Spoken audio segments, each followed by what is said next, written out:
Why don't you just get a Pepsi Man or Batman? They're worth so much more. It's a better investment. Value's only going up. Blue dial.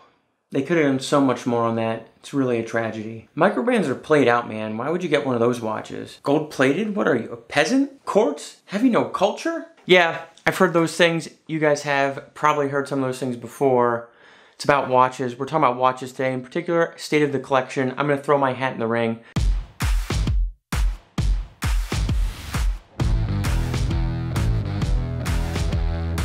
Every lifestyle watch guy, YouTuber guy, yeah, we like to talk about watches. We have problems. I get it. It's fine. It's an addiction. What can I say? It's an addiction. But the first thing is admitting you have a problem. Not saying I'm gonna get help on this one, but it may be a problem. Now, to introduce myself, my name is Justin Jeffers of The Fine Young Gentleman. I'll be your host for this video and many others on the channel. I've been doing this whole men's style thing for about 10 years. Sometimes it's a full-time job, part-time job, hobby, passion, you name it. It's been kind of all those things for me. But I do enjoy creating content to help guys dress better, to improve their style, to feel more confident through expressing their style, and a number of other things. So hope you enjoy this. Anyways, I've got a lot of questions from you guys on what are the references, the watches I got, why do I buy certain watches, do I have a vision for my collection, do I want to sell any of my watches, all that type of stuff. So figured the best way to address all that is in a video like this. What we're first gonna do is I'm gonna share a couple thoughts on collecting, my history with watches, and the watches I have here. There's 12, well, 13, one's kind of a bonus, and then provide some closing thoughts. So, without further ado, let's talk a little bit about my thoughts on watch collecting and watches. As I said before, yeah, it's kind of an addiction, it's kind of a problem. Most of us know it. I'm guessing if you're watching this video, you may feel similarly, but it's a fun hobby and it's a fun addiction. Maybe we spend a little bit more money on servicing our watches, especially the ones with complications, than we would like to. Maybe we spend a little more money getting the vintage watch versus the new watch we saw in the store because we like the heritage, the panache, the patina of the vintage watch. That's fine, guys. This is about having fun. Collecting watches is about enjoying the hobby, enjoying the artistry, enjoying the heritage and the craft that comes with it. And in many cases, it's about building a community and sometimes building friendships. That said, when I view my assortment or my collection of watches, I don't have a kind of vision. Yes, I have Grail watches. I don't have a certain goal, a dollar amount. I don't have a, oh, make this only a 3-watch collection or a 10-watch collection. I don't collect with a certain complication or type of telling time in mind, a certain brand. I don't choose Rolex over Seiko, over Grand Seiko, over GShock. You know, I'm open to anything. I don't choose gold over platinum, over white gold, over stainless steel. The watches I have are pretty eclectic and they represent different periods of time in my life, different styles that I was wearing. Oftentimes I would purchase a watch to go with the style that I was wearing at the time, or the life I was living, or a certain activity that I was taking part in, or honestly, sometimes I just saw a watch, loved it, and decided to buy it. Those are some simple thoughts on watch collecting, but I think the most important thing to keep in mind for any guy, whether you're a seasoned collector or more so a new collector, is to buy watches that you are proud of, that you enjoy, that you can assign some type of value to. Now that could be a dollar amount to, it could be a sentimental amount to. Maybe you want to buy a watch to get married in. Maybe you want to buy a watch to propose in or to go to a job interview in, or you just want to wear one to the gym. It's up to you. Take pride in the watches you buy and the watches that you wear. Get watches that make you happy. Don't listen to all the forums and all the other YouTubes that say, oh, you gotta have this watch in your collection, you gotta have this complication in your collection. No, I don't think that's where you should go. I think you should buy things that work for you and only you, because it's a very personal hobby at the end of the day. You're the one wearing the watch, not all the people in the forums, not the YouTubers, not the people on Instagram, not the memes, not the trolls, not the magazines. Do it for you. Some quick history on my experiences with watches. The first watch I ever remember wearing was a Timex Ironman. I don't know, it was like 6, 7, 8 years old, something like that. And me and my friends would wear them so tight on our wrists that it would leave like a scar, it would leave a mark. Probably not good for the skin, probably not good for circulation, certainly. But we thought that was a fun thing to do. Fast forward a couple more years. The next watch I really remember, I bought it and have never worn it, and I was able to find it, is this Swatch. I got this at the 1996 Olympics in Atlanta, and I thought it was so cool. I was collecting pins at the Olympics, and you would trade pins with people, you know, at the events you go to and walk down the street. It was kind of fun. And I thought this watch was really cool because it had all these little icons of the different sports. I don't think I've ever worn this watch, but I'm really glad I kept it because It is really cool. Maybe it was foreshadowing for something greater down the line. The other watch that I do remember that I have fond memories of is a GShock. It may have been a baby GShock, but it was a light blue color, and I love that watch. I remember a friend of mine who was big into watches was like, hey man, like G-Shocks are the cool new thing. And you know, we're in like, I don't know, 7th grade, 8th grade, something like that. And he's like, these things are indestructible. They're from Japan. They're like taken over. I'm like, all right, like whatever, dude. Like, I just think it's a cool color. So I, you know, asked for it, saved up allowance, whatever it was, got the watch and wore it a lot. And I do remember, I think this was in 8th grade, wanting to see how indestructible G-Shock watches were, and I will give it to them. Those things are very durable. I remember slamming this thing on the floor, stepping on it, throwing it against the cinder blocks, and after time it finally broke, but it took a lot of effort, so well done. And I think they're pretty much still made to that level of durability, if not more, but we'll get to G-Shock in a few minutes. Then fast forward to college. I don't really remember wearing a watch much of high school or the early parts of college, but senior year of college, so it was fall of 2009, I saw some of my dad's old like cufflinks and watches and other accoutrement, and he had this beautiful watch, which is the first watch we're gonna go through. And how we're gonna go through kind of the assortment here is through chronological order of acquisition. So this watch was fall of 2019.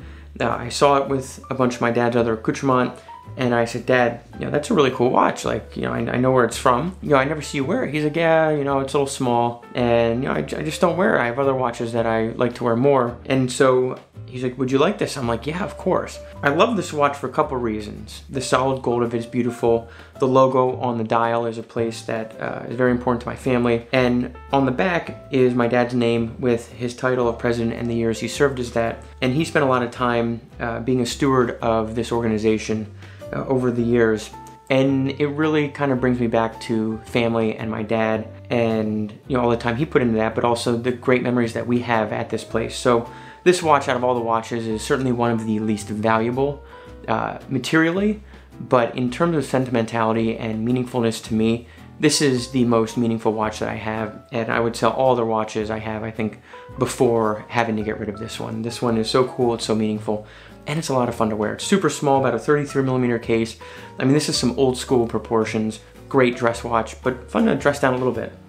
The other thing that's great about that watch is it did kind of turn me on to one of my grail watches, which is the Rolex Day-Date President in solid gold. One day we'll get there, but that day is not today. Now fast forward to December of 2014, Jay Butler had recently launched, and I kind of wanted to commemorate that. Hadn't been able to get a watch for a number of years. Yeah, I got like a Timex Weekender and a couple other, you know, inexpensive small things. None of them I have anymore. None of them I really wore much because I didn't like them that much, frankly, once I got them. But I wanted a nice watch, and I wanted another dress watch. And so I saw this Longines rose gold, solid rose gold. It's got, you know, almost like a minimal Bauhaus inspired dial with the stick markers, the date, open case back. Really beautiful watch. Got it from Gerber in Philadelphia. Strap is from them as well. And I have always loved wearing this watch. Again, it's a smaller watch. It's a dress watch. It's about 35mm, and it's a thin watch. It's automatic.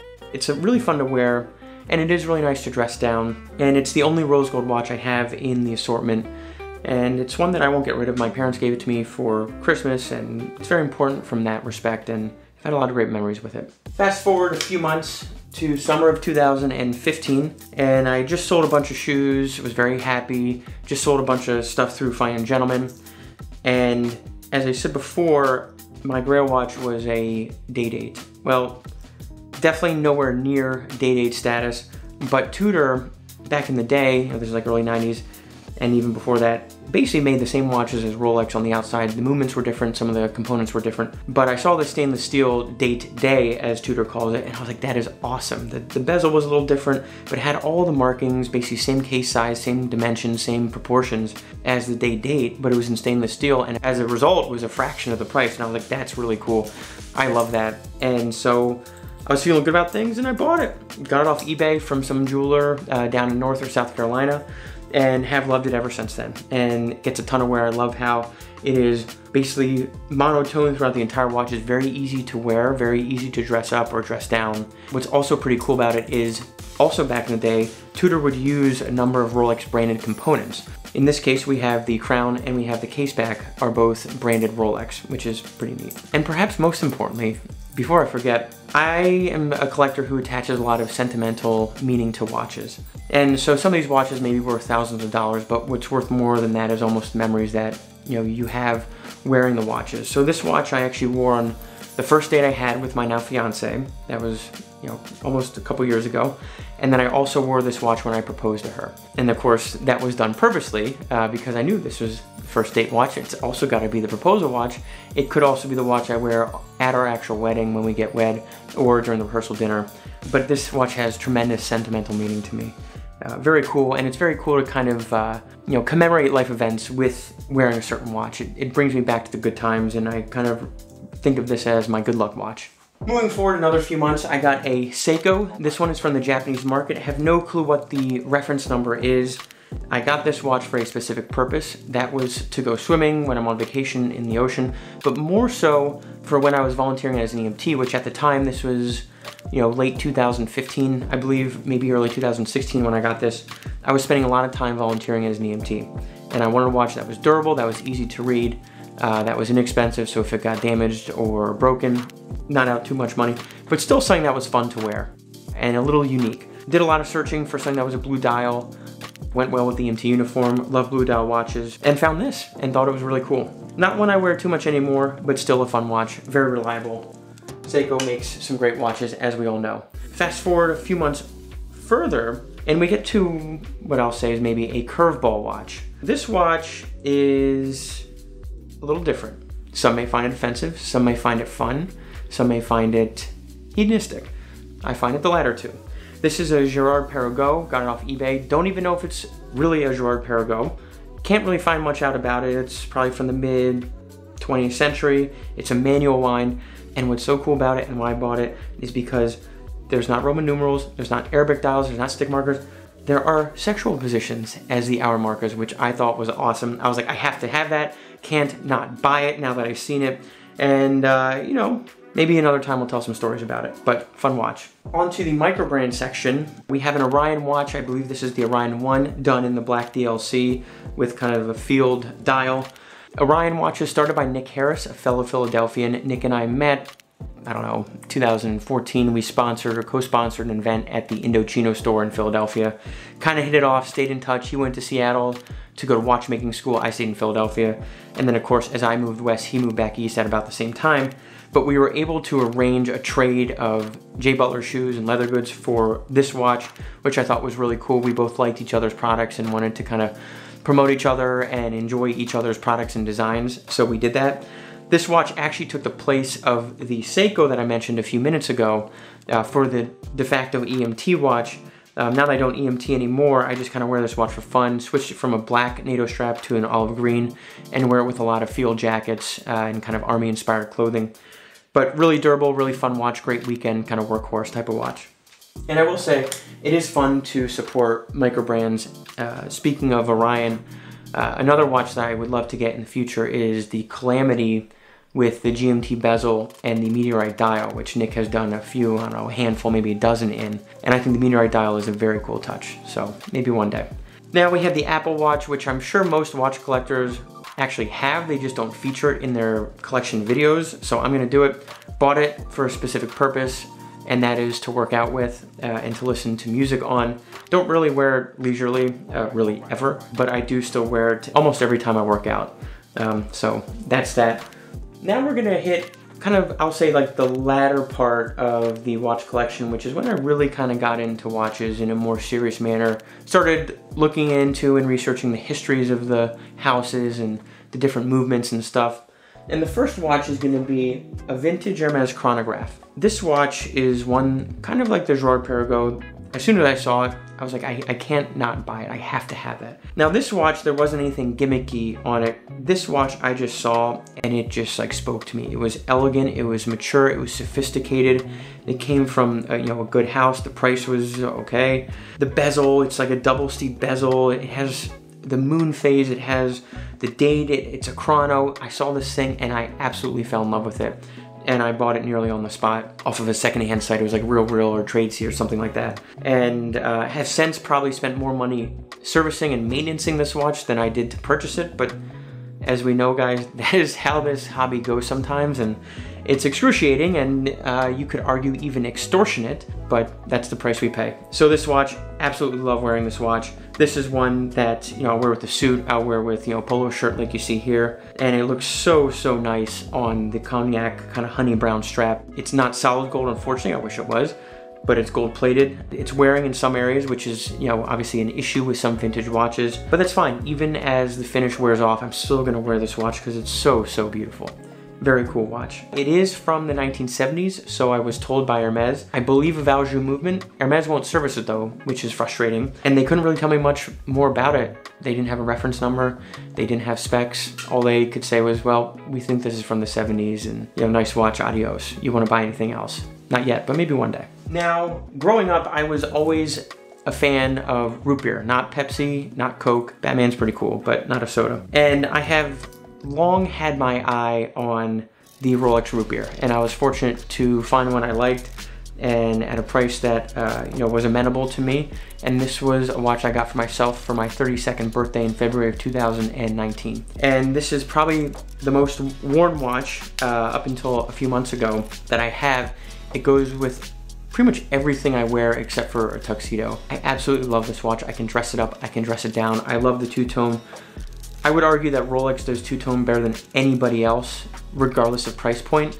And I think this is actually the best two-tone they've ever done. Better than the Bluesy, better than the Sea Dweller, better than, you know, any of the subs or other GMT models. Absolutely love how they do the two-tone on this because of the brown.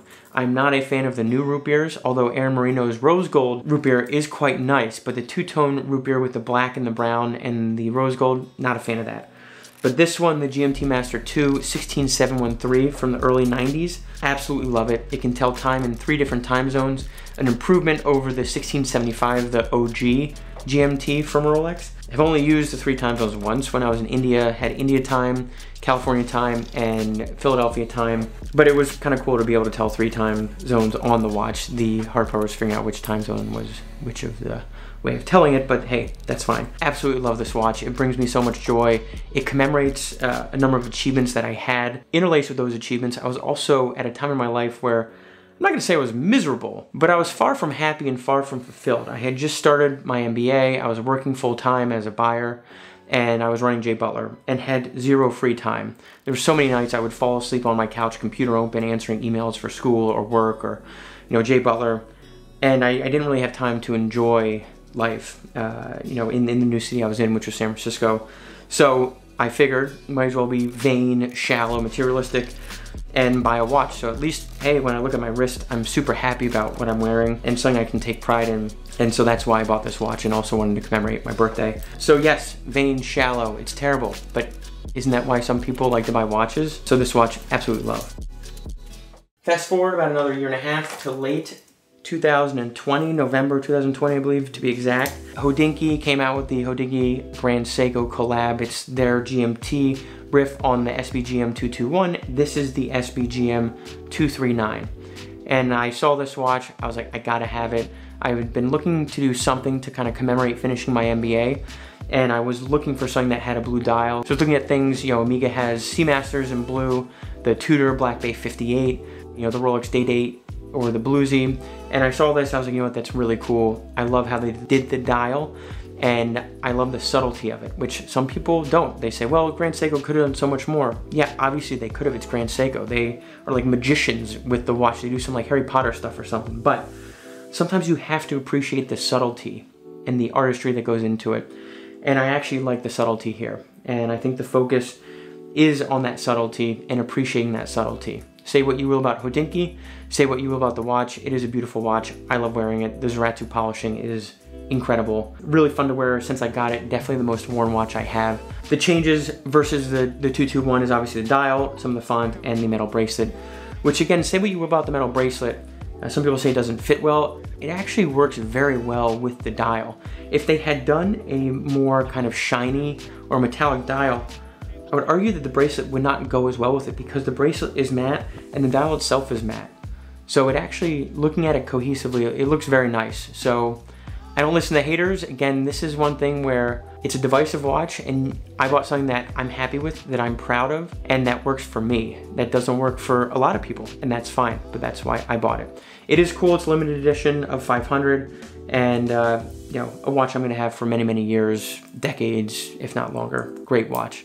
And of course, Hodinkee had to do me a little dirty. One watch was not enough in the fall. They came out with the John Mayer G-Shock, and I saw it. I was like, ah, you know, doesn't totally do it for me. Thought it was really cool. The story was cool. But the real reason I got it was not because of Hodinkee. It was not really because of G-Shock. It was because of John Mayer. Say what you will about his past, some of his music, but I gotta tell you, man, that dude can play the blues. The way he shreds the neck and the feeling he puts into the way he bends the strings, everything, that guy plays the blues. So actually a big fan of his blues music, you know, what he's done for the watch world, watch community. You know, kind of cool story. Yes, he's an investor in Hodinkee. He was, I think, on the first Talking Watches at Hodinkee. Thought it was really cool that he did it with a G-Shock. Could have done it with probably any other brand. Not any, but most. But G-Shock is a great one. Could I dare say a man of the people? I'm not sure. They said this was limited, but not a limited number, so that probably means like 5,000, 10,000 of these. Just a really fun watch. Love to wear it, kind of mucking around. I've worn it kiteboarding, you know, doing work around the house, you know, moving, whatever. Just a really, really fun watch to wear. And why buy just one G-Shock when you can buy 2 or 5? So I bought 2. So, you know, I got the John Mayer G-Shock, and I don't know, a week or 2 later, I got the red Casio, the GA 2100, I think, -4. And I saw this thing, you know, the Casio thing is cool. Royal Oaks, you know, nice watches, not totally my style. Industrial kind of design watches with that kind of influence, industrial music. There you go. The Casio, I thought it was really cool. It's so easy to wear. It's not very tall, it's very light, and it's just a fun watch. The red, I was just like, if I'm gonna do something, let's do something loud and almost obnoxious. I love the kind of digital analog mixture that this watch has, and just a super fun watch to wear, super inexpensive. And for guys who are just getting into watches, everyone talks about, you know, Seiko, Orion, Timex. G-Shock is definitely another great one, just to kind of see what you like. Part of the reason I got the 2 G-Shocks was also, I'm curious about wearing larger watches, and I have 1 or 2 watches in particular in mind that maybe we'll get to in another video. But the G-Shock Casio, really fun watch. That rounds out the collection. As you saw, there's no allegiance to brand, there's no allegiance to complication, there's no allegiance to metal. The watches I have largely reflect me as a person. It's eclectic, it's varied, it's diverse. There's, you know, your $100 G-Shock to your multi-$1,000 Grand Seiko or Rolex. Where the collection will go from here, I have a good idea. You know, I do have my eye on some more Tudors, some more Grand Seiko, maybe more Rolex, and certainly some more G-Shocks. Like I said, also that Orion meteorite dial.